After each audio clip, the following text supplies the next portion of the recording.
A warm welcome to today's session. This is Kavya, Chief Administrator of Namakkal Law Academy. I'm very glad to invite all for the today's session. Today's speaker is with us. It is a time to welcome sir. Sir is posted as James 7 of Puducherry, and today's speaker with us. Vinod sir, welcome sir. Thank you, ma'am. Okay. Saras has immense pleasure and immense knowledge in exam preparation strategies and have guided many students throughout this process. And the many students who got guidance from the start are placed as a civil judges in many places in all over Tamil Nadu. So we are very glad to have Sir in today's session. I believe that session will be more useful to the aspirants. So we can start the session. Welcome, sir. You can start the session. The session is yours. Thank you, ma'am. Okay, இதுல எத்தனை பேர் வந்துட்டு நீங்க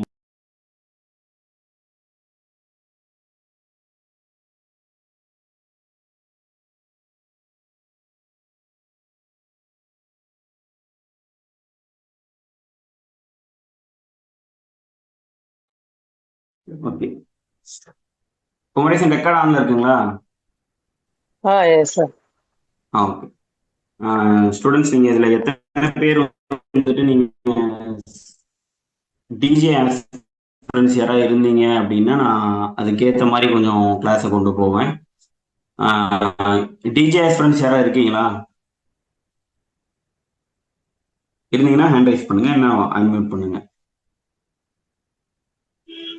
okay, right. So most of us வந்து இந்த குரூப்ல இருக்கிறது எல்லாமே ஓகே டிஜே ஃப்ரெண்ட்ஸும் இருக்குன்னு தான் சொல்றாங்க. ஸோ மோஸ்ட் ஆஃப் அஸ் வந்து சிவில் ஃப்ரெண்ட்ஸ் இருக்கனால நான் ஃபர்ஸ்ட் சிவில் எக்ஸாம் ஓவரால் ஒரு ஸ்ட்ராட்டஜி சொல்லிட்டு டிஜே போறேன். இப்போ நம்ம DJ exam, civil judge exam, ABP exam எல்லா எக்ஸாமுக்குமான சிலபஸ் என்னன்ட்டு எல்லாருக்குமே இங்கே தெரியும். சிலபஸ் என்ன அப்படின்னா எல்லா எக்ஸாமுக்கும் ஏபிபி எக்ஸாமை பொறுத்த வரைக்கும் 5 years எக்ஸ்பீரியன்ஸ் இருக்கணும். டிஜேவா இருந்துச்சுன்னா டிஸ்ட்ரிக்ட் ஜட்ஜா இருக்கும் போது 7 years of judicial advocate experience இருக்கணும், இல்லை ஜுடிஷியல் எக்ஸ்பீரியன்ஸ் இருக்கணும் டிஜே எக்ஸாம்ல. இப்போ இருக்கக்கூடிய லேட்டஸ்ட் ஜட்ஜ்மெண்ட் படி இதுவே வந்துட்டு சிவில் ஜட்ஜ் எக்ஸாம்னா எக்ஸ்பீரியன்ஸே தேவையில்லை, ஈவன் என்ரோல்மெண்ட் கூட தேவையில்லை அப்படின்னு சொல்லி முன்னே இருந்துச்சு. இப்போ வந்து 3 years எக்ஸ்பீரியன்ஸா மாத்திருக்காங்க. ஸோ சிவில் ஜட்ஜ்னா 3 years, ஏபிபினா 5 years ஆஃப் எக்ஸ்பீரியன்ஸ், டிஜேனா 7 years of experience with minimum age 35 years இருக்கணும். மினிமம் ஏஜ் வந்து டிஜே பொறுத்த வரைக்கும் 35 years இருக்கணும். இப்போ டிஜேல முன்ன இருந்த டிஜே எக்ஸாம்ல டைரக்ட் ரெக்ரூட்மெண்ட்ல பார்த்தோம்னா நம்மளுக்கு வந்துட்டு இது கிடையாது. ஜுடிஷியரியில இருக்கக்கூடிய சிவில் ஜட்ஜஸ், ஜூனியர் சிவில் ஜட்ஜஸோ சீனியர் சிவில் ஜட்ஜஸோ வந்துட்டு டைரக்ட் ரெக்ரூட்மெண்ட்டுக்கு 25% ஆஃப் வேகன்சிக்கு வந்து எக்ஸாம் வைக்கப்படும் பொழுது அந்த எக்ஸாமை சிவில் ஜட்ஜில் இருந்து செலக்ட் ஆகி போகிற ஜுடிஷியல்ஸ் ஆஃபீஸர்ஸ் வந்து எழுத முடியாதுன்னு இருந்துச்சு. அந்த பொசிஷன் வந்து இப்போ வந்து சேஞ்ச் ஆகிட்டு இப்போ இருக்கக்கூடிய கான்ஸ்டியூஷன் பெஞ்ச் ஜட்ஜ்மெண்ட் படி எல்லா சிவில் ஜட்ஜில் இருந்து கிளியர் ஆகி போகிற எல்லா சிவில் ஜட்ஜஸுமே ஒன்ஸ் வந்து 7 years ஆஃப் எக்ஸ்பீரியன்ஸை கெயின் பண்ணிட்டாங்க அப்படின்னா, இந்த 7 years எக்ஸ்பீரியன்ஸை எப்படி கெயின் பண்ணணும் அப்படின்னா என்டையரா ஜுடிஷியல் சர்வீஸ்ல இருந்தாலுமே சரி, இல்லைன்னா அட்வொகேட்டா இருந்தக்கூடிய எக்ஸ்பீரியன்ஸையும் ஜுடிஷியல் சர்வீஸ்ல இருக்கக்கூடிய எக்ஸ்பீரியன்ஸையும் சேர்த்தா 7 years எக்ஸ்பீரியன்ஸ் வந்துச்சு அப்படின்னா நம்ம வந்துட்டு டிஜே எக்ஸாம் எழுதலாம் அப்படின்றது தான் இப்போ இருக்கக்கூடிய லேட்டஸ்டான இருக்கக்கூடிய பொசிஷன் இதுதான். ஸோ வந்து நாளைக்கு நான் டிஜே எழுதுறேன்னு ஆசைப்படுற நிறைய பேர் முன்ன இருந்தவங்க எல்லாம் என்ன பண்ணிட்டு இருந்தாங்கன்னா, ஏன்னா டிஸ்ட்ரிக்ட் ஜட்ஜ் ஆகிட்டு நாளைக்கு நம்ம அதில் இருக்கக்கூடிய அவென்யூஸ் வந்து வெரைட்டி ஆஃப் அவென்யூஸ் அவைலபிளாக இருக்கனால ஹைகோர்ட்டுக்கான எலிவேஷனுக்கான சான்சஸும் நம்ம நாளைக்கு பெரிய பெரிய பொசிஷனை ஹோல்டு பண்ணணும்னு நினைக்கிறவங்க வந்து வெயிட் பண்ணி நான் டிஜே எழுதுறேன்னு நினைக்கிறவங்களுக்கான இருந்து வந்து வெயிட் பண்ணி அட்வொகேட்டாவே இருந்து எழுதலாம் அப்படின்னு சொல்லி வெயிட் பண்ணவங்க நிறைய பேர் இருக்காங்க. நிறைய பேர் அந்த ரூட்ல போய் நிறைய பேர் சக்சஸும் ஆயிருக்காங்க. ஸோ அந்த வழியில வந்துட்டு யாராவது வந்து நானும் வந்துட்டு டிஜே ஸ்ட்ரைட்டா எழுதணும்னு ஆசைப்படுறேன் அப்படின்னா இப்போ உங்களுக்கு வந்து இன்னொரு ஆப்பர்ச்சுனிட்டி இருக்கு. நீங்க சிவில் ஜட்ஜா இருந்து கிளியர் பண்ணி அந்த எக்ஸ்பீரியன்ஸை வச்சும் நீங்க டிஜே எழுதலான்ற இதை வந்து அட்வொகேட்ஸ்க்கான வாய்ப்பையும் ஜுடிஷியல் ஆஃபீஸராக இருக்கவங்களோட வாய்ப்பையும் ஈக்குவல் பண்ணிட்டாங்க சுப்ரீம் கோர்ட் ஜட்ஜ்மெண்ட். ஸோ இப்போ வந்து நீங்கள் இந்த இதை மைண்டில் வச்சுட்டு நீங்கள் வந்து நிறைய பேர் வந்துட்டு நான் டிஜே ஸ்ட்ரைட்டாக எழுதலாம்னு மைண்ட் செட்டில் இருந்தீங்கனாலும் நீங்கள் சிவில் ஜட்ஜி சூஸ் பண்ணிட்டு அந்த சர்வீஸில் இருந்துட்டு டிஸ்ட்ரிக்ட் ஜட்ஜ் ட்ரை பண்ணுறதுக்கான ஆப்பர்ச்சுனிட்டி இருக்குது. அதை ஃபர்ஸ்ட் நான் சொல்லிட்டு நான் இந்த செஷனை ஸ்டார்ட் பண்ணுறேன். ஸோ இப்போ நம்ம சிவில் ஜட்ஜ் எக்ஸாமை பொறுத்த வரைக்கும் எல்லாருக்குமே பேட்டர்ன் ஆஃப் எக்ஸாமினேஷன் தெரியும். ஏன்னா ஃப்ரெஷர்ஸ் இருப்பீங்க, எல்லாமே இருப்பீங்க. So pattern of examination simple. Preliminary examination, mains examination, interview. சரிங்களா? ப்ரிலிமினரி எக்ஸாமினேஷனை பொறுத்த வரைக்கும்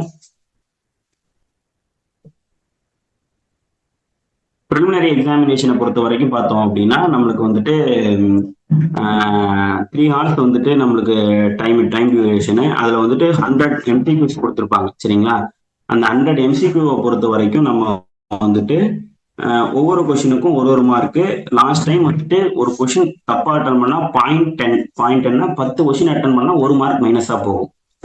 ஸோ அதனால மைனஸ் மார்க்லாம் வந்து பெருசா வந்து நம்ம யோசிக்கிற அளவுக்கு, மைனஸ் மார்க்கை பத்தி நம்ம யோசிக்கிற அளவுக்கு இங்கே ஒண்ணுமே கிடையாது. அவ்வளோ பெரிய மைனஸ் மார்க்லாம் யாருக்குமே போகாது. ஸோ எல்லா கொஷினுமே அட்டன் பண்ணலாம் ப்ரிலிம்ஸை பொறுத்த வரைக்கும். ஏன்னா மைனஸ் மார்க்ன்றது ஒரு கொஷின் மிஸ்டேக்கா தப்பா அட்டன் பண்ணிட்டோம் அப்படின்னா 0.10 இவ்வளவுதான் மார்க் போகும். அப்படின்னா 10 கொஷின் தப்பா அட்டன் பண்ணாலுமே கூட 1 மார்க் போக தான் சான்ஸ் இருக்கு. ஸோ நீங்க 10 கொஷினை கெஸ் ஒர்க்கா அட்டன் பண்ணீங்கன்னா கூட மினிமம் 4 கரெக்டாகவும் 6 தப்பாச்சுன்னா உங்களுக்கு 3.4 மார்க்ஸ் பிளஸ் தான் கிடைக்குமே அப்படியே மைனஸ் ஆக வாய்ப்பு இல்லை. ஸோ 100 கொஷினுமே அட்டன் பண்ணுங்க. எதுவுமே தெரியலனா எல்லா கொஸ்டினுமே அட்டன் பண்ணுங்க.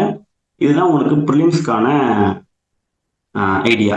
ப்ரிலிம்ஸை பொறுத்த வரைக்கும் சிலபஸ் நம்ம சிவில் ஜட்ஜ் எக்ஸாமோ, டிஜே எக்ஸாமோ, இல்லை ஏபிபிஆர்டி, எனி டைப் ஆஃப் காம்படிட்டிவ் எக்ஸாம்னா இருந்தாலுமே நமக்கு ப்ரியாரிட்டி என்ன, ஃபர்ஸ்ட் நம்ம எதை வந்து கான்சென்ட்ரேட் பண்ணோம்னா சிலபஸ் தான். சிலபஸை பொறுத்த வரைக்கும் சிவில் ஜட்ஜோட சிலபஸ் வந்து நம்ம லா காலேஜில் படிக்க வர சில சப்ஜெக்ட்ஸை விட ரொம்ப ரொம்ப ரொம்ப ரொம்ப மினிமலான சப்ஜெக்ட்ஸ் தான் இருக்கும். ஸோ இப்போ ஸ்க்ரீனில் வந்து வருது, ஓகேங்களா? யாருக்கா வரலன்னா சொல்லுங்க. ஸ்க்ரீனில் இருக்கு பாருங்க. ஸ்க்ரீனில் வந்து இந்த ப்ரிலிம்ஸ் எக்ஸாமோட சிலபஸ் தான் கிட்டத்தட்ட மெயின்ஸ்க்கும் வந்து உங்களுக்கு. சரிங்களா? ப்ரிலிம்ஸ் எக்ஸாமை பொறுத்த வரைக்கும் 3 செக்மெண்ட்டாக பிரிக்கிறாங்க. ஓகேங்களா? Part A, part B, part சின்றாங்க. பார்ட் ஏ என்னன்னா சிவில் ஓரியன்ட் சப்ஜெக்ட்ஸாக இருக்கும் ஃபுல்லா. பார்ட் பி என்னன்னா கிரிமினல் ஓரியன்ட் சப்ஜெக்ட்ஸாக இருக்கும். பார்ட் சி என்னன்னா general knowledge, mental ability and aptitude. சரிங்களா? பார்ட் ஏவை பொறுத்த வரைக்கும் நம்ம வந்துட்டு சிலபஸ் பார்த்தீங்கன்னா இங்க சிபிசி இருக்கு, என்ஐ ஆக்ட் இருக்கு, டிரான்ஸ்ஃபர் ஆஃப் ப்ராப்பர்ட்டி ஆக்ட் இருக்கு, இந்தியன் கான்ட்ராக்ட் ஆக்ட் இருக்கு, செசிட்டிவ் எஃபெக்ட் இருக்கு, கான்ஸ்டியூஷன் இருக்கு வச்சு கேட்குறாங்க.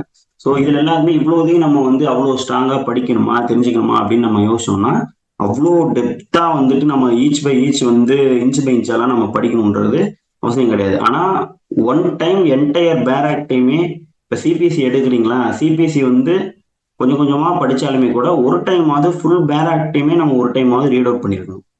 ஸோ பேராக்ட் தான் இந்த 3 காம்படிட்டிவ் எக்ஸாமை பொறுத்த வரைக்குமே உங்களுக்கு பேராக்ட் தான் எல்லாமே. பேராக்டை நீங்க வந்து பைபிளா வச்சுக்கலாம், பகவத்கீதையா வச்சுக்கலாம், குரானா வச்சுக்கலாம். நீங்க இதை படிச்சீங்கன்னா தான் பேராக்டை ஒன் டைம் ஃபுல் ரீடு வேணும்.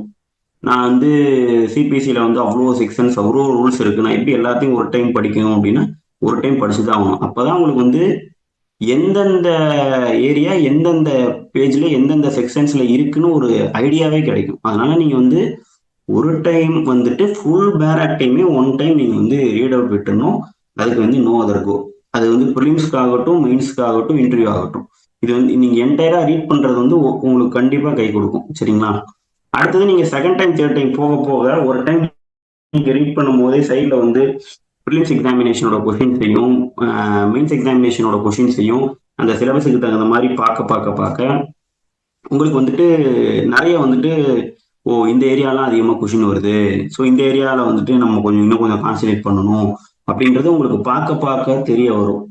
ஸோ நீங்கள் என்ன பண்ணணும் அப்படின்னா இது வரைக்கும் நடந்த சிவில் ஜட்ஜில் நடந்த ப்ரிலிம்ஸ் எக்ஸாம், டிஜேனாலும் அதே தான், சிவில் ஜட்ஜினால தான், டிஜேனால தான், ஏபிபினால தான், இது வரைக்கும் நடந்த எல்லா கொஷின் பேப்பர்ஸும் இருக்கணும் உங்ககிட்ட. ஏபிபியை பொறுத்த வரைக்கும் டிஎன்பிசி வெப்சைட்ல 2 பிளேஸ்ல வந்துட்டு கொஸ்டின் பேப்பர்ஸ் இருக்கும். ப்ரிலிம்ஸ் கொஸ்டின் ஒரு இடத்துல இருக்கும், மெயின்ஸ் கொஸ்டின் நியூ கொஸ்டின்ஸ்லாம் ஒரு ஏரியால இருக்கும், ஓல்டு மெயின்ஸ் கொஸ்டின்ஸ்லாம் வேற ஒரு ஏரியால இருக்கும். டிஎன்பிசி வெப்சைட்டுக்குள்ள தான் இருக்கும். முடிச்சு சரிங்களா? இது மட்டும் இல்லாம இதேதும் வந்துட்டு பாண்டிச்சேரி மெட்ராஸ் ஹைகோர்ட் ரெக்ரூட்மெண்ட் அப்படின்ற வெப்சைட்ல இருக்கும். ஏன்னா பாண்டிச்சேரி ரெக்ரூட்மெண்ட் ஹைகோர்ட்டே ஸ்ட்ரெயிட்டா கண்டக்ட் பண்ற சிவில் ஜட்ஜ் எக்ஸாமினேஷனால ஹைகோர்ட்டோட மெட்ராஸ் ஹைகோர்ட் ரெக்ரூட்மெண்ட் அப்படின்ற வெப்சைட்ல இருக்கும். இதுவே வந்துட்டு தமிழ்நாடோட சிவில் ஜட்ஜ் கொஸ்டின் பேப்பர்ஸை பார்த்தோம் அப்படின்னா தமிழ்நாடோட டிஎன்பிஎஸ்சி வெப்சைட்ல தான் இருக்கும். சரிங்களா? Prelims mains. ஸோ இந்த எல்லா கொஸ்டின் பேப்பருமே உங்க கையில இருக்கணும். உங்க கையில இந்த எல்லா கொஸ்டின் பேப்பரும் இருந்து நீங்க ஒரு ஏரியா படிக்கிறீங்க, நான் சிபிசி படிக்கிறீங்க அப்படின்னா சிபிசி இந்த இது இன்னைக்கு வந்துட்டு செக்ஷன் 9, 10, 11 இந்த 3 செக்ஷன் படிக்கிறீங்கன்னா 3 செக்ஷனும் வந்து கொஸ்டின் பேப்பர்ல வந்திருக்கான்னு சும்மா பார்த்தீங்க அப்படின்னா 3 செக்ஷனுமே வந்து வராத கொஸ்டின் பேப்பரே இருக்காது. சரிங்களா? இப்போ ஆர்டர் 7 ரூல் 11 படிக்கிறேன் அப்படின்னா ஆர்டர் 7 ரூல் 11 வராத கொஸ்டின் பேப்பரே இருக்காது சிபிசியில். சரிங்களா? இப்போ டிரான்ஸ்ஃபர் ஆஃப் ப்ராப்பர்ட்டியில் லிஸ்பென்டென்ஸ்ன்ற கான்செப்ட் வராத கொஸ்டின் பேப்பரே இருக்காது. சரிங்களா? இந்த சூரிட்டி இந்த கான்ட்ராக்டை பொறுத்த வரைக்கும் இந்த சூரிட்டியோட ரிலேஷன்ஷிப் வராத கொஸ்டின் பேப்பரே இருக்காது.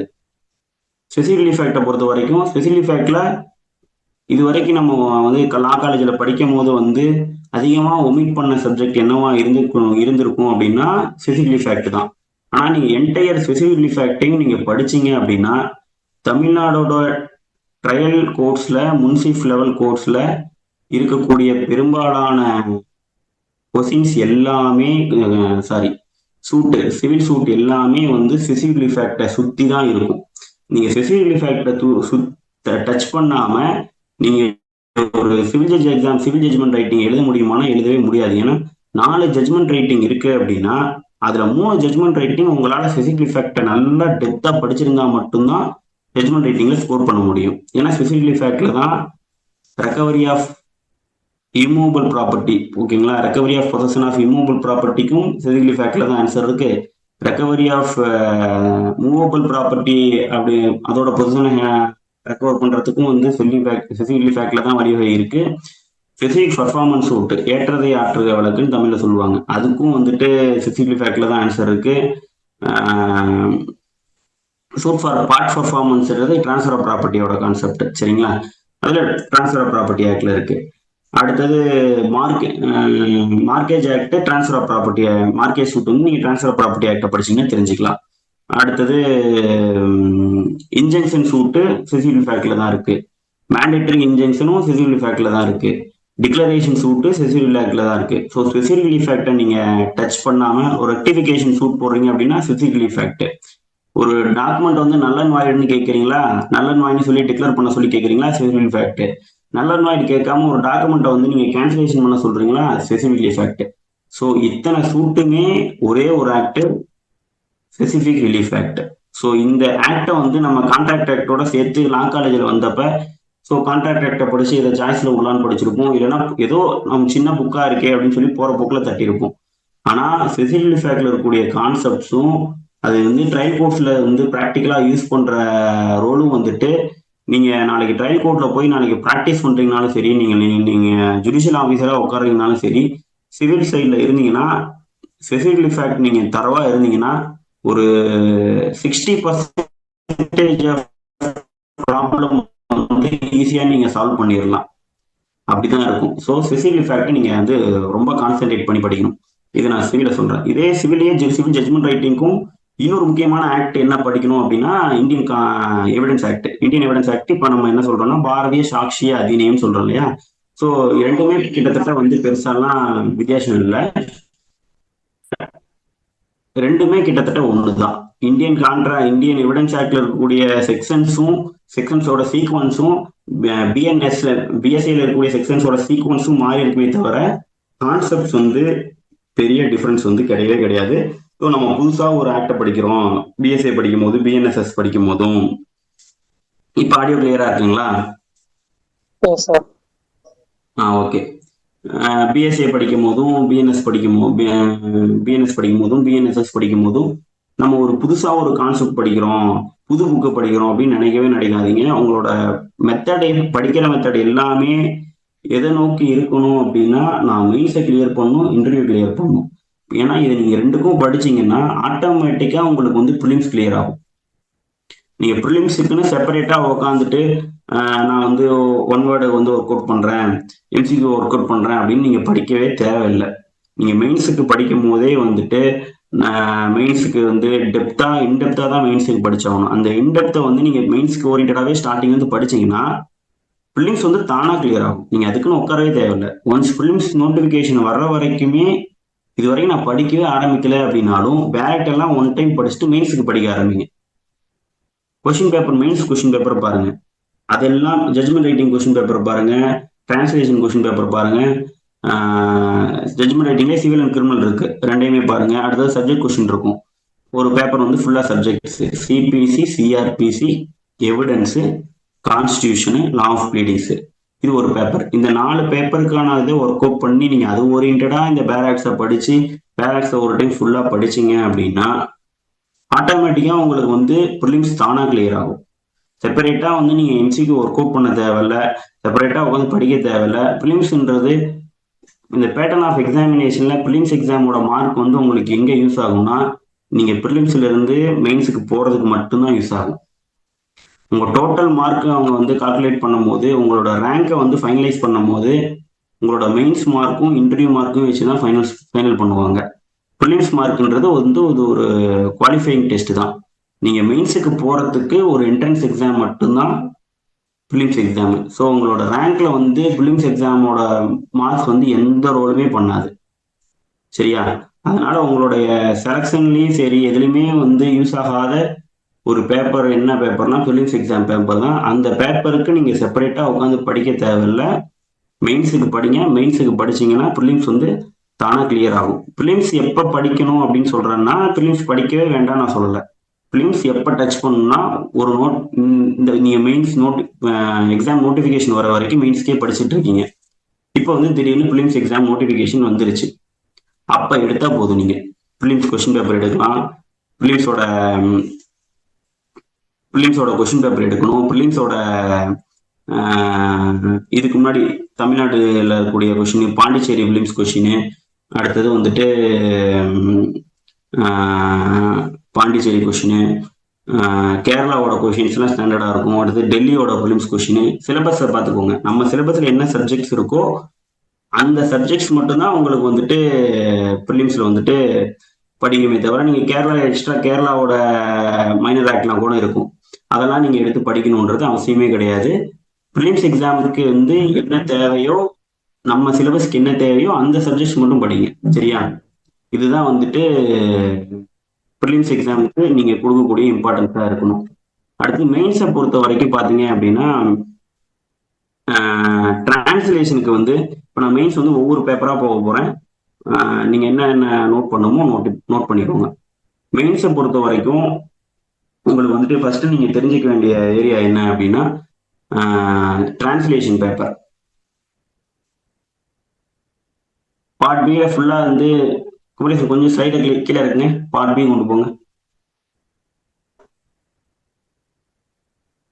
என் வீடியோவும் அந்த ஸ்கிரீனும் வந்து ஸ்கிரீன்ல தெரியுதா இல்ல வேற யாராவது போட்டோ அந்த மாதிரி ஸ்கிரீன்ல தெரியுதா மட்டும் கொஞ்சம் பாத்துக்கோங்க. பின் பண்ணிக்கோங்க. என் வீடியோ பின் பண்ணிட்டு ஸ்கிரீன் ஷேர் பண்ணிக்கோங்க.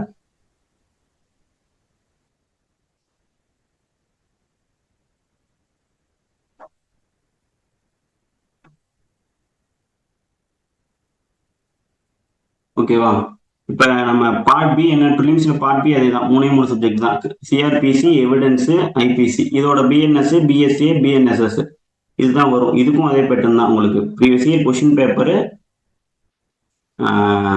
சிலபஸ் இந்த 3 subject, previous year question paper என்ன பேட்டர்ன்ல கேட்கறாங்க அப்படின்னு பாருங்க. முடிஞ்ச அளவுக்கு கான்செப்சுவலா படிங்க. சரிங்களா?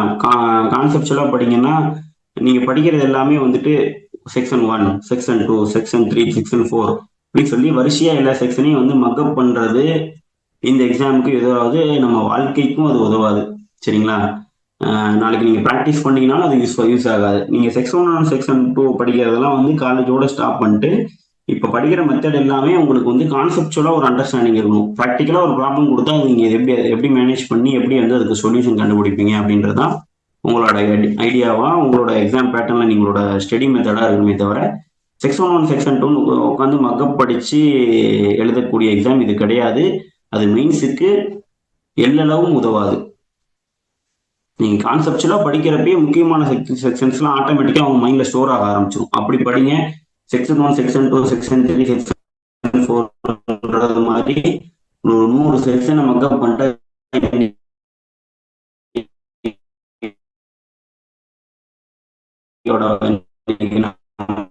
படிச்சு முடிச்சு போதும் அப்படின்னு நினைக்காதீங்க. 4 கான்செப்ட் படிச்சதுனால 4 கான்செப்ட் தெரிஞ்சு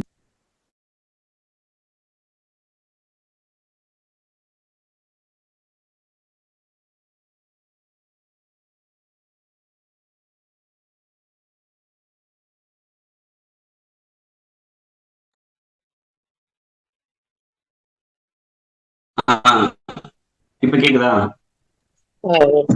அடுத்தது ரொம்ப பிரேக் ஆகுதுன்னா சொல்லுங்க, நம்ம வேற பிளேஸ் கூட மாத்தலாம். ரொம்ப பிரேக் ஆகுதா? இல்ல ஓகே. ஓகே. அடுத்தது சிலபஸ். இப்ப மெயின்ஸை பொறுத்த வரைக்கும் 4 பேப்பர் இருக்கு. சிவில் ஜட்ஜை பொறுத்த வரைக்கும் சிவில் ஜட்ஜ் 4 பேப்பர்ல வந்துட்டு ஃபர்ஸ்ட் பேப்பர் வந்துட்டு டிரான்ஸ்லேஷன் பேப்பர், அடுத்து லா பேப்பர் 1, லா paper 2, law paper 3. So law paper translation paper வந்துட்டு 50-50. இங்கிலீஷ் டு தமிழுக்கு ஒரு 50 மார்க், தமிழ் டு இங்கிலீஷ்க்கு ஒரு 50 மார்க். ஸோ 50-50 வந்துட்டு டிரான்ஸ்லேஷன் பேப்பருக்கு மார்க் போயிடும், 100 மார்க். சரிங்களா? அடுத்தது லா பேப்பர் 1 100 மார்க். அதுல முன்ன சொன்ன மாதிரி CPC, evidence, CrPC, constitution, law of pleadings. Law of ப்ளீடிங்ஸ்ன்றது ஒண்ணுமே இல்லை. சிபிசியில் இருக்கக்கூடிய ஆர்டர் 6, 7, 8 இதை படிச்சுட்டு previous year law of pleadings என்ன கொஸ்டின் பேப்பர் கேட்டிருக்காங்க அப்படின்னு சொல்லி பார்த்துட்டு போனீங்கன்னா போதும். அவ்வளவுதான் லா ஆஃப் ப்ளீடிங்ஸ். அடுத்தது லா பேப்பர் 2. லா பேப்பர் 2ன்றது framing of issues, civil judgement writing. Law paper 3ன்றது framing of charges, criminal judgment writing. சரிங்களா? ஸோ இந்த முன்னாடி வந்து ஃப்ரேமிங் ஆஃப் இஷ்யூஸ்க்கு தனியாக கொஸ்டின் கேட்டாங்க, ஜட்ஜ்மெண்ட் ரைட்டிங் தனித்தனி கொஸ்டினாக வச்சாங்க. இப்போ இருக்கிற பேட்டர்ன் படி 4 ஜட்ஜ்மெண்ட் ரைட்டிங்க்கு வந்து 4 ப்ராப்ளம் கொடுத்துருவாங்க. அந்த 4 ப்ராப்ளமுக்கும் நம்மளே இஷ்யூ ஃப்ரேம் பண்ணி நம்மளே ஜட்ஜ்மெண்ட் எழுதணும். கிரிமினல்லையும் அதே தான். 4 ப்ராப்ளம் கொடுத்துருவாங்க, அதுக்கு நம்மளே சார்ஜஸ் ஃப்ரேம் பண்ணி என்ன எவிடன்ஸ்னு சொல்லியிருப்பாங்க அதை வச்சு நம்மளே ஜட்ஜ்மெண்ட் எழுதிடணும். இதுதான் 4 பேப்பர். ஒரு பேப்பருக்கு 100 மார்க்கு, 4 பேப்பருக்கும் சேர்த்தா 400 மார்க்கு. ஓகேங்களா? அடுத்து வைவா வாய்ஸை பொறுத்த வரைக்கும் 60 மார்க்கு. சரிங்களா? ஸோ வந்து டோட்டலா 460 மார்க்ஸ். ஸோ உங்களோட வைவால போயிட்டு நீங்க கிளியர் ஆகல அப்படின்னா என்ன அர்த்தம் அப்படின்னா உங்களுக்கு மெயின்ஸ் மார்க் கம்மியா இருந்துச்சுன்னு அர்த்தம். வைவால கிளியர் ஆகலாம்னு அர்த்தம் கிடையாது. அப்ப நீங்க உள்ளேயா வெளியவான்னு டிசைடிங் ஃபேக்டர் என்ன அப்படின்னா இந்த 4 பேப்பர் தான். ஏன்னா பிலிம்ஸ் ஆல்ரெடி நான் சொன்ன மாதிரி பிலிம்ஸ் வந்து ஒரு என்ட்ரன்ஸ் எக்ஸாம் தான். நீங்க மெயின்ஸுக்கு போறதுக்கான ஒரு தகுதி தேர்வு தான். நீங்க மெயின்ஸுக்கு போயிட்டீங்க அப்படின்னா உங்களோட மெயின்ஸ் மார்க்கும் வைவா மார்க்கும் தான் ஃபைனல் மார்க்கு. அது ரெண்டையும் கூட்டி அதோட டோட்டல் மார்க் தான் உங்களோட ரேங்க் வந்து டிசைட் பண்ண போகுது. சரியா? அப்ப நம்ம கான்சென்ட்ரேட் பண்ண வேண்டியது எதுல மோர் கான்சென்ட்ரேட் பண்ணணும்னா மெயின்ஸ்ல தான். ஏன்னா மெயின்ஸ்ல தான் 400 மார்க் இருக்கு. ஈச் பேப்பருக்கு 100 மார்க், 400 மார்க். பயோ வாய்ஸை பொறுத்த வரைக்கும் உங்களுக்கு வந்துட்டு 60 மார்க்ஸ் தான். ஸோ 460 மார்க்ஸுக்கு டோட்டல் பண்ணி உங்களோட ரேங்கை ஃபைனலைஸ் பண்ணிடுவாங்க. நீங்க வந்து மெயின்ஸ்ல ரொம்ப கம்மியா மார்க் எடுத்துட்டு பயோ வாய்ஸ்ல 50 அவுட் ஆஃப் 60 எடுத்தீங்கனாலுமே உங்களால சக்சீட் முடியுமான்றது டவுட் தான். ஆனா மெயின்ஸ்ல எவ்வளோ ஸ்கோர் பண்ணிட்டு நல்ல ஸ்கோர் பண்ணிட்டு ப்ரிலிம்ஸ்ல பயோ வாய்ஸ்ல 60க்கு வந்து பாஸ் மார்க் எடுத்தீங்கன்னா உங்களால உள்ள இருக்க முடியும். ஸோ பயோ வாய்ஸை பத்தி நீங்க வந்து கவலையே படாதீங்க. உங்களோட ஃபோக்கஸ் ஃபுல்லா எதுல இருக்கணும் அப்படின்னா ஸ்டார்டிங்ல இருந்து எண்டு வரைக்குமே எதுல இருக்கணும் அப்படின்னா மெயின்ஸ் ஓரியன்டா தான் இருக்கணும். சரிங்களா? அடுத்தது நம்ம பார்க்க போறது வந்துட்டு இப்ப இந்த மெயின்ஸ்ல வந்துட்டு ஒவ்வொரு பேப்பரா நம்ம போலாம். ஸோ டிரான்ஸ்லேஷன் பேப்பர் சிலருக்கு வந்துட்டு ஈஸியா இருக்கும், சிலருக்கு கஷ்டமா இருக்கும். சிலருக்கு வந்து கஷ்டமா இருக்கும். இப்ப நான் என்னோட பேட்டர்லாம் பாத்தீங்கன்னா நான் டிரான்ஸ்லேஷன் பேப்பருக்குலாம் ஜீரோ ப்ரிப்பரேஷன். ஸோ இந்த ஸ்க்ரீனில் தெரியறது தான் டிரான்ஸ்லேஷன் பேப்பர். லாஸ்ட் டைம் நடந்த எக்ஸாமோட டிரான்ஸ்லேஷன் கொஷின் பேப்பர் இதுதான். இதில் பொறுத்த வரைக்கும் பார்த்தீங்கன்னா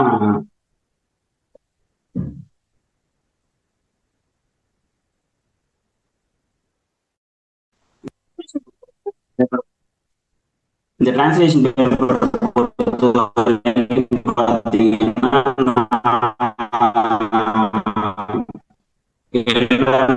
வந்துட்டு ஒவ்வொரு இயரும் வந்துட்டு 10 மார்க் கொஸ்டின் கேட்பாங்க, 20 மார்க் கொஸ்டின் கேட்பாங்க, எப்படி வேணாலும் கேட்பாங்க.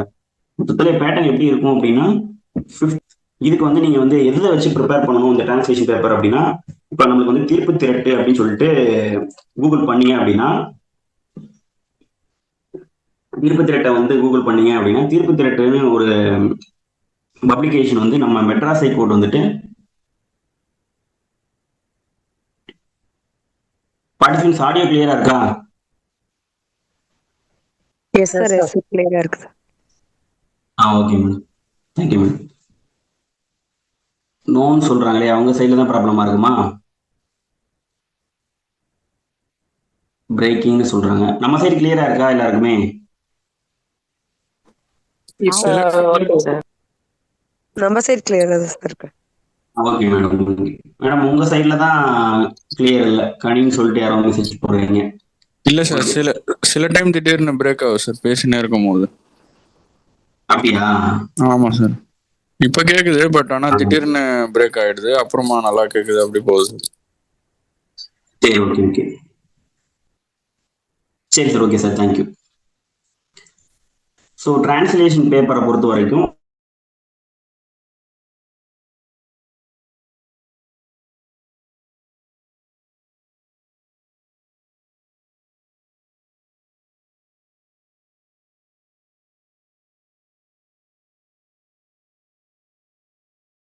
சார் ஃபுல்லா பிரேக் ஆயிடுச்சு சார்.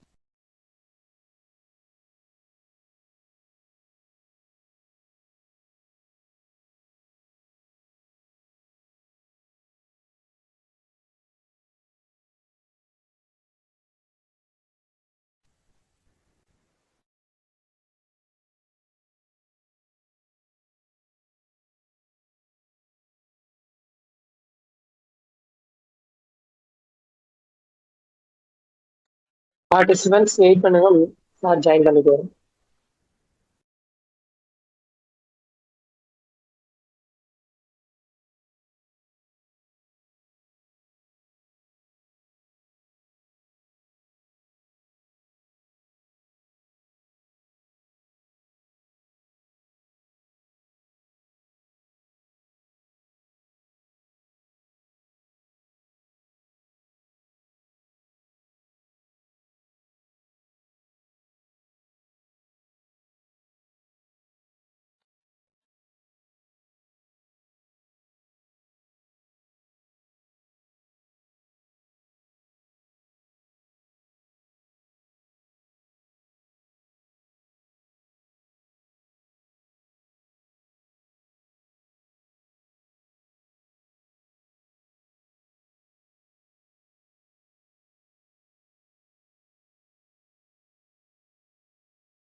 குமரேசன் ஆடியோ கிளியரா இருக்கா? ஓகேங்க சார். ஓகே. டிரான்ஸ்லேஷன் பொறுத்த வரைக்கும் நான் எப்படி ப்ரிப்பேர் பண்ணேன் அப்படின்னா வந்துட்டு, நான் வந்து ஜீரோ ப்ரிப்பரேஷன், சரிங்களா? ஃபிலிம்ஸ் ஸ்டார்ட் ஆனதுல இருந்து ஃபிலிம்ஸ்க்கு முன்னாடி நான் படிச்சதுலேருந்தும் சரி, அதுக்கு மெயின்ஸுக்கு படிச்சதும் சரி, நான் டிரான்ஸ்லேஷனுக்குன்னு வந்து எக்ஸாம் வரைக்குமே நான் வந்துட்டு டிரான்ஸ்லேஷன் படிக்கவே இல்லை. ஏன் எனக்கு எனக்கு என்ன என்ன கான்ஃபிடன்ஸ் இருந்துச்சு அப்படின்னா, நான் ஆல்ரெடி வந்து எனக்கு கொஞ்சம் டிரான்ஸ்லேஷன்ல அதை பத்தி எனக்கு பேக்ரவுண்ட்ல எனக்கு எக்ஸ்பீரியன்ஸ் இருக்கிறனால, தமிழ் டு இங்கிலீஷ் எனக்கு நல்லா வரும், இங்கிலீஷ் டு தமிழும் நல்லா வரும்ன்ற கான்ஃபிடன்ஸ் இருந்ததுனால நான் வந்து டிரான்ஸ்லேஷனுக்குன்னு ஒரு ப்ரிப்பரேஷனே பண்ணல. ஸ்டார்டிங்ல இருந்து எண்டு வரைக்குமே, எக்ஸாம் முடிச்சு எக்ஸாம் வெளியிற வரைக்குமே எனக்கு ப்ரிப்பரேஷன் பண்ணல. அந்த கான்ஃபிடென்ட் எனக்கு வந்து டிரான்ஸ்லேஷன் பேப்பர்ல தான் 4 பேப்பர்லையும் வந்து இருந்த மார்க்ஸை விட டிரான்ஸ்லேஷன் பேப்பர்ல அதிக மார்க் தான் எனக்கும் எடுத்து கொடுத்துச்சு. ஸோ யார் யாருக்கு எந்த சப்ஜெக்ட்ஸ்ல வீக்குன்னு பார்த்து நீங்க அதுல ஃபோக்கஸ் பண்ணீங்க அப்படின்னா, ஏன்னா 4 பேப்பர்லயுமே மினிமமா பாஸ் மார்க்னு ஒன்று வச்சிருக்காங்க. ஒவ்வொரு கம்யூனிட்டியை பொறுத்து. ஓசினா 40 மார்க்கு, பிசி எம்பிசி அப்படின்னா வந்துட்டு 35 மார்க் பாஸ் மார்க் எடுக்கணும். எஸ்சி எஸ்டி அப்படின்னா வந்து 30 மார்க் வந்து நம்ம பாஸ் மார்க் எடுக்கணும்.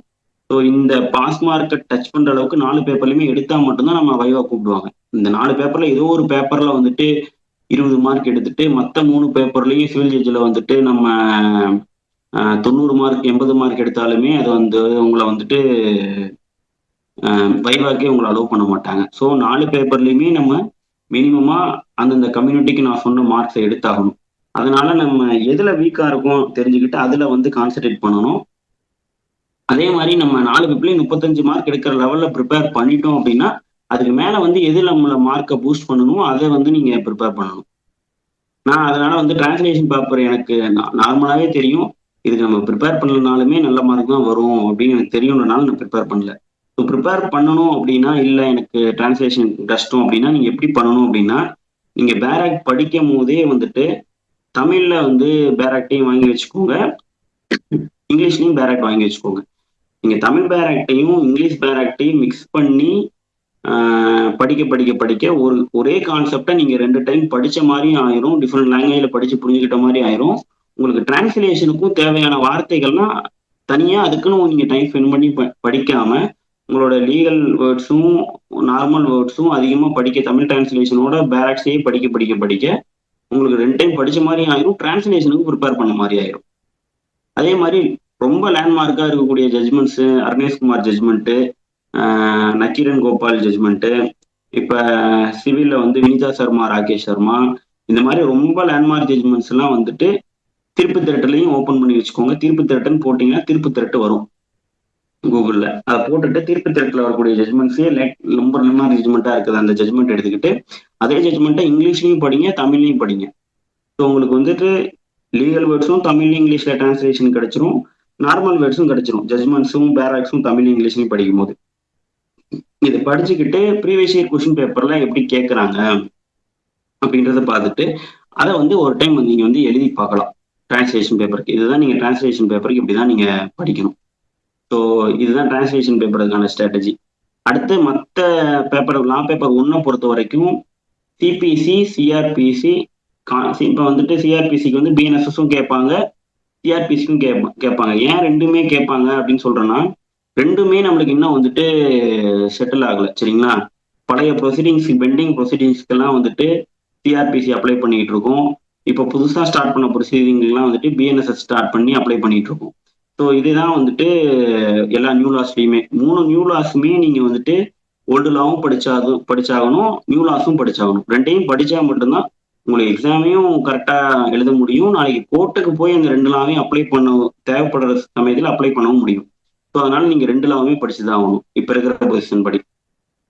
ஸோ இதுதான் லா பேப்பர்ல வந்து CPC, CrPC, constitution, evidence, law of pleadings. கான்ஸ்டியூஷனை பொறுத்த வரைக்கும் உங்களுக்கு வந்துட்டு எல்லா ஏரியாவுமே படிக்கணுமா அப்படின்னா நீங்க எல்லா ஏரியாலாம் படிக்க தேவையில்லை. கான்ஸ்டியூஷனை பொறுத்த வரைக்கும் உங்களுக்கு ஸ்பெசிஃபைடு ஏரியாஸ் இருக்கு. கொஞ்சம் கொஞ்சமா வந்துட்டு நீங்க கான்ஸ்டியூஷன் வந்து அந்த 51A ஃபண்டமெண்டல் டியூட்டிஸ் வரைக்கும் படிக்கலாம். அதுக்கப்புறம் பார்த்தீங்கன்னா சுப்ரீம் கோர்ட்டு, ஹைகோர்ட்டு, அடுத்தது எமர்ஜென்சி ப்ரொவிஷன்ஸு, அடுத்தது 368 இந்த கான்ஸ்டியூஷன் அமெண்ட்மெண்ட் ஏரியா, ஷெட்யூல்ஸு, இந்த மாதிரி நீங்க எதெல்லாம் இம்பார்ட்டன்ஸ்ன்னு நீங்க நினைக்கிறீங்களோ ப்ளஸ் ப்ரீவியஸ் இயர் கொஸ்டின் பேப்பர்ஸ்ல இந்த டாக்டரின்ஸ்லாம் இருக்கும் இல்லையா, இந்த டாக்டரின்ஸு. ஸோ ப்ரீவியஸ் இயர் கொஸ்டின் பேப்பர்ல எதெல்லாம் ரிப்பீட்டடா கேட்கறாங்கன்னு உங்களுக்கு தோணுதோ அந்த ஏரியா மட்டும் நீங்க கான்ஸ்டியூஷன்ல படிச்சீங்கன்னா போதும். என்டையர் கான்ஸ்டியூஷனும் வந்து நீங்க படிச்சு தெரிஞ்சு வச்சிருக்கணுன்றது சிவில் ஜட்ஜ் எக்ஸாமுக்கு அவசியம் கிடையாது. இதுதான் வந்துட்டு கான்ஸ்டியூஷனுக்கு. சிபிசியும் அதே தான். சிபிசியில இது வரைக்கும் கேட்ட எல்லா கொஸ்டின் பேப்பர்ஸோட சிபிசியில இருக்கக்கூடிய முக்கியமான ஏரியாஸ் எது, ப்ரிலிம்ஸ்ல மெயின்ஸ்ல ரெண்டையும் பாருங்க. அந்த ஏரியாஸ் மட்டும் மெயின்ஸுக்கு படிங்க, ப்ரிலிம்ஸுக்கும் கொஞ்சம் எக்ஸ்ட்ரா படிக்கிற மாதிரி தான் இருக்கும். ஏன்னா என்டையர் பேராக்டையுமே நீங்க ஒரு டைம் படிச்சுதான் இருக்க போறீங்க.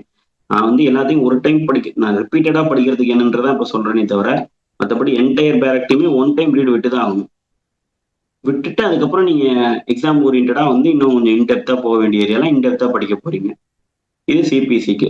அடுத்தது கான்ஸ்டியூஷன் சொல்லிட்டேன். எவிடன்ஸை பொறுத்த வரைக்கும் உங்களுடைய வெற்றி தோல்வியை வந்து டிசைட் பண்ணக்கூடிய இன்னொரு முக்கியமான ஹிஸ்டாரிக்கல் ஃபேக்ட் முக்கியம் அப்படின்னா, அதை விட முக்கியமான சப்ஜெக்ட் எதுனா இந்தியன் எவிடன்ஸ் ஆக்டும் பாரதிய சாட்சிய அதிநியம். இந்த சப்ஜெக்ட்ஸ் தான் வந்து உங்களுடைய வெற்றியையும் தோல்வியையும் முடிவெடுக்க போறது. ஒரே சப்ஜெக்ட் என்னன்னா எவிடன்ஸ் ஆக்ட் தான்.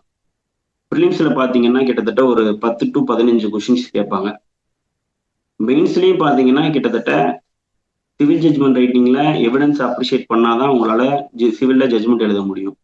கிரிமினல்லையும் பாத்தீங்கன்னா ஜட்ஜ்மெண்ட் எழுதணும் அப்படின்னா வந்துட்டு எவிடன்ஸ் ஆக்ட் அப்ளை பண்ண தெரிஞ்சாதான் நீங்க வந்துட்டு ஜட்ஜ்மெண்ட் எழுத முடியும். அடுத்தது civil judgement, criminal judgement.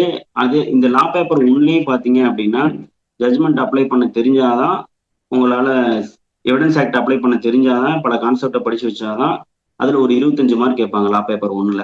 So law paper ஒன்ல ஒரு 25 mark, civil judgement writing, criminal judgment ரைட்டிங்ல என்னதான் உங்களுக்கு சப்ஸ்டாண்டிவ் லாஸ் தெரிஞ்சிருந்தாலுமே, ஐபிசி தெரிஞ்சிருந்தாலும், சிவில் ஆக்ட் தெரிஞ்சிருந்தாலும், டிரான்ஸ்ஃபர் ப்ராப்பர்ட்டி ஆக்ட் தெரிஞ்சிருந்தாலும், கான்ட்ராக்ட் ஆக்ட் தெரிஞ்சிருந்தாலும், அதை அப்ளை பண்ணி எவிடன்ஸை அப்ரிஷியேட் பண்ணி சீர்தூக்கி பார்க்கறதுக்கு எவிடன்ஸ் ஆக்ட் தெரிஞ்சாதான் முடியும். ஒரு டாக்குமெண்ட்ரி எவிடன்ஸ் கொடுக்குறாங்க, அதோட எவிடன்சரி வேல்யூ என்ன, சர்டிபிகேட் இல்லாம வந்து ஒரு செகண்டரி ஒரு எலக்ட்ரானிக் அவுட்புட்டை எடுத்து கோர்ட்ல கொடுக்குறாங்க, அதோட எவிடன்சரி வேல்யூ என்ன, சர்டிபிகேட் வந்து எந்த ஸ்டேஜ்ல கொடுக்கலாம், இது பண்ணலாம்.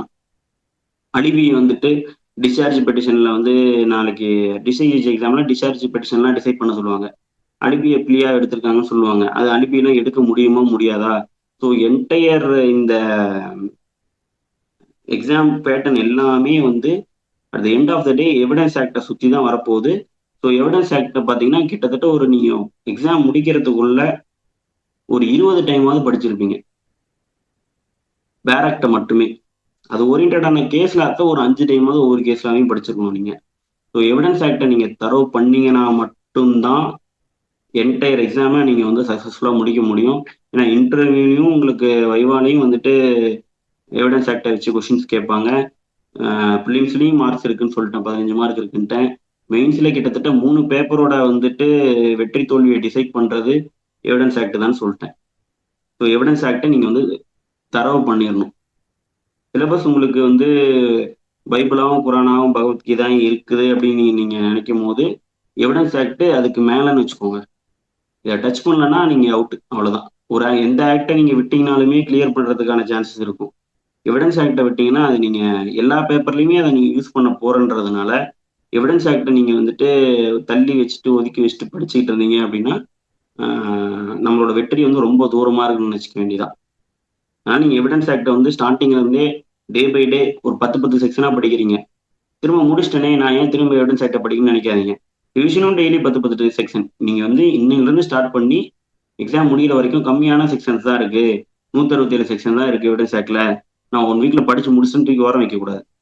திரும்ப எடுத்து அதே சப்ஜெக்ட் திரும்ப டெய்லி ரிவிஷன் பண்ணணும். எவிடன்ஸ் ஆக்டை நீங்க டச் பண்ணாத நாளே இருக்கக்கூடாது. எல்லா நாளுமே எவிடன்ஸ் ஆக்டை டச் பண்ணி படிச்சுட்டே இருக்கணும். இதை நீங்க ஃபாலோ பண்ணீங்க அப்படின்னா மற்ற சப்ஜெக்ட்ஸ்லாம் அப்படியே சைட் பை சைட் படிச்சுட்டே இருந்தீங்கன்னா நீங்க கண்டிப்பா நீங்க சக்சஸ் பண்ணிடலாம். இதுதான் வந்து லா பேப்பர் 1. அடுத்தது நீங்க civil judgement writing, framing of issues. Civil judgment ரைட்டிங்கை பொறுத்த வரைக்கும் உங்களுக்கு பார்த்தீங்கன்னா வந்துட்டு 4 கொஸ்டின்ஸ் கேட்பாங்க. 4 25 மார்க்ஸ். சரிங்களா? 4 25 மார்க்ஸ், 4 கொஸ்டின்ஸ்ல இஷ்யூஸ் ஃப்ரேம் பண்ணணும். 4 கொஸ்டின்ஸ்ல வந்துட்டு அதே 4 கொஸ்டின்ஸ்க்கு வந்து நீங்க ஜட்ஜ்மெண்ட்டும் எழுதணும். மோஸ்ட்லி என்ன டைப் ஆஃப் சூட் வரும் அப்படின்னா கான்ட்ராக்ட் ஆக்ட்ல இருந்து பார்த்தீங்கன்னா நீங்க பெருசா வந்துட்டு டேமேஜ் சூட் வரலாம். கான்ட்ராக்ட் ஆக்டை பொறுத்த வரைக்கும். டிபி ஆக்டை பொறுத்த வரைக்கும் பார்த்தீங்கன்னா பார்ட் பர்ஃபார்மன்ஸ் சூட்டா வந்து கேட்கலாம். அடுத்தது சென்சிட்டிவ் ஃபேக்ட்ல தான் நான் என்னென்ன டைப் ஆஃப் சூட் இருக்குன்னு மொத்தமாவே சொல்லிட்டேன். அது இருக்கிற எல்லாமே டைப் ஆஃப் சூட் தான், அதை கேட்கலாம். அடுத்தது பார்ட்டிஷன் சூட் கேட்கலாம். அடுத்தது டிபி ஆக்ட்ல மார்க்கேஜ் சூட் கேட்கலாம். இதுதான். அடுத்தது மணி சூட் கேட்கலாம். ஸோ இதை தாண்டி நம்ம ரெகுலரா யூஸ் பண்ற சூட்டை தவிர மற்ற எந்த சூட்டுமே வந்து கேட்கறதுக்கு வாய்ப்பு இல்லை. இப்போ நீங்க ஃபர்ஸ்ட் கொஸ்டின் பார்த்தீங்கன்னா இந்த இந்த கொஸ்டின் பேப்பரே பாருங்களேன். இப்போ கொஸ்டின் பேப்பர் ஒன்று ஸ்க்ரீன்ல வருது இல்லையா? ஃபர்ஸ்ட் கொஸ்டின் என்னது வந்து பார்த்தீங்கன்னா பரிகாரத்தை வருகிறதுக்கு ஏற்றதை ஆற்றுக உரிமை வழக்கு தாக்கல் செய்யப்பட்டுள்ளது. ஏற்றதை ஆற்றுக வழக்குனா என்னன்னு தெரியும் உங்களுக்கு. Civil performance suit first question. Kesavan 2வது கொஸ்டின் எடுங்க.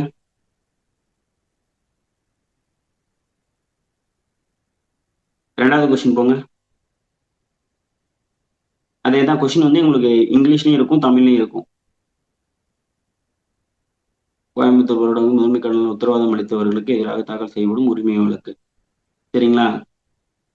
இது வந்து சூரிட்டி டெப்டா இருக்கும், சூரிட்டிக்கும் எனக்கு ரிலேஷன்ஷிப்பை பொறுத்து ஒரு சூட்டு. 3வது வாங்க.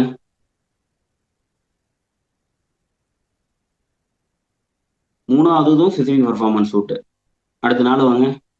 2 சூட் வந்து டிபி ஆக்டை வச்சே கேட்டிருக்காங்க.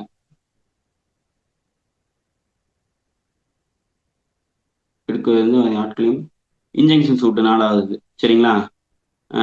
பர்மனன்ட் இன்ஜெக்ஷன் சூட்டு. இதுவும் வந்துட்டு டிபி ஆக்டில் இருக்கக்கூடிய டைப் ஆஃப் சூட் தான். ஸோ 4 சிவில் ஜட்ஜ்மெண்ட் கொஷின்ல 3 டைப் ஆஃப் கொஷின்ஸ் வந்து based on specific relief act. சரிங்களா? ஸோ சப்ஸ்டான்டிவ் லாவை பொறுத்த வரைக்கும் நீங்கள் ஸ்பெசிஃபிக் ரிலீஃப் ஆக்டை டச் பண்ணாமல் உங்களால் சிவில் ஜட்ஜ்மெண்ட் ரைட்டிங்கை டச்சே பண்ண முடியாது. இந்த 3 கொஸ்டின் அட்டன் பண்ணால் உங்களுக்கு ஸ்பெசிஃபிக் ரிலீஃப் ஆக்டில் இந்த டாபிக்ஸை படிச்சிருந்தீங்கன்னா மட்டும்தான் இதுதான் லா, இதுதான் வந்து அப்படின்னு சொல்லி, இதுதான் இப்படிதான் ப்ரொவிஷன் சொல்லுதுன்னு சொல்லி உங்களால எழுதவே முடியாது. சரிங்களா? 3வது இதுவும் அதே தான். 4வது கொஸ்டினும் அதே தான், ஸ்பெசிஃபிக் ஃபேக்ட் தான். வேற என்ன? இப்போ இதே மற்ற கொஸ்டின் பேப்பரை எடுத்து பார்த்தீங்கன்னாலும் மற்ற கொஸ்டின்ஸ்லையும் இதே தான் இருக்கும். நான் சொன்ன டைப் ஆஃப் சூட்டை தாண்டி வேற எந்த சூட்டுமே வராது. மினிமம் வந்து ஒரு 8 சூட்டு என்னென்னா, இது வரைக்கும் நடந்த நீங்க சிவில் ஜட்ஜ் கொஸ்டின் எல்லாத்தையும் எடுத்து பார்த்தீங்கன்னா அதுல டைப் ஆஃப் சூட் என்ன இருக்கோ அதை மட்டும் பாருங்க, அதுவே போதும், உங்களை கிளியர் பண்ணிடலாம். இப்போ வந்து நம்ம கிரிமினல் ஜட்ஜ்மெண்ட் ரைட்டிங் போயிடலாம்.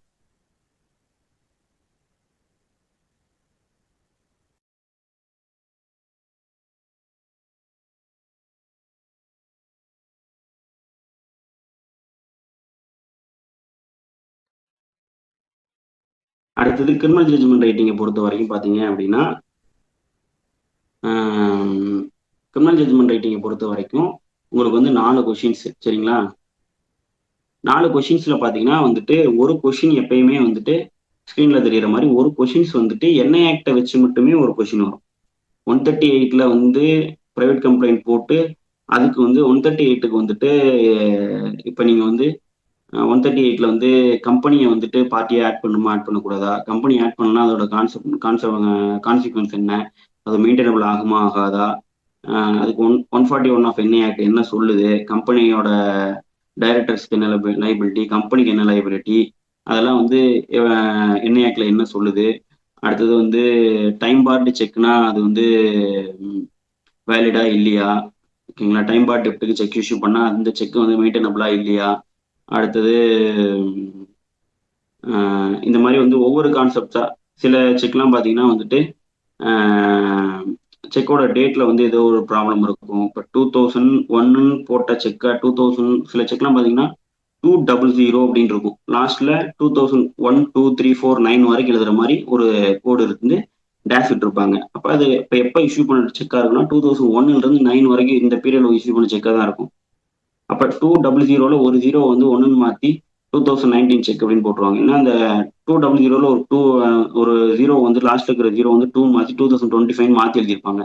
இதோட வேலிடிட்டி என்ன, ஸோ இந்த வேலிடிட்டிலாம் என்ன ஏதுன்னு சொல்லிட்டு செக்கை பற்றி கொஷின் வராத கிரிமினல் ஜட்ஜ்மெண்ட் ரைட்டிங் கொஷின் இருக்காது. ஏன்னா இப்போ கிரிமினல் கோர்ஸில் அதிகமாக பெண்டிங்கில் இருக்கக்கூடிய கேசஸில் முக்கியமான கேஸ் என்னன்னா 138 கேஸ் தான். ஏன்னா அதுக்குன்னு ஒரு ஸ்பெஷல் கோர்ட் கான்ஸ்டியூட் பண்ணப்பட்ட தேவை ஏற்பட்டு அதுக்குன்னு எல்லா ஊர்லயுமே இப்போ ஸ்பெஷல் கோர்ட் வந்து கான்ஸ்டியூட் பண்ணிட்டு இருக்காங்க, பண்ணாத ஊர்ல.